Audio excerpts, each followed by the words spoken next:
Id-deputati laburisti rreżistew li ssir diskussjoni fil-Kumitat tal-Kontijiet Pubbliċi. Dan wara li ċ-chairperson tal-PAC talab biex dan il-Kumitat Parlamentari jiddiskuti b'mod parallel ir-rapport tal-Awditur Ġenerali brabta mad-dil tal-Fortina.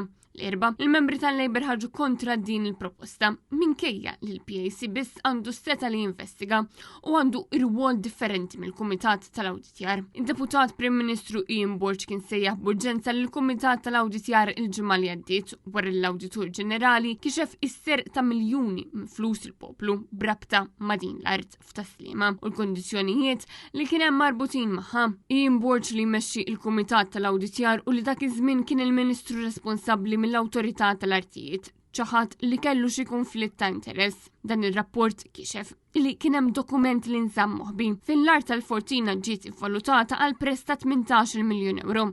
Fil-waqt li s-sidien tal-Fortina ħallsu biss 8.1 miljun euro biex ikunu jistgħu jibnu l-proġett tagħhom bis-swit tinje. Imbagħad kien hemm żewġ valutazzjonijiet oħrajn li saru b'mod indipendenti. 21 miljun euro u 23 miljun euro.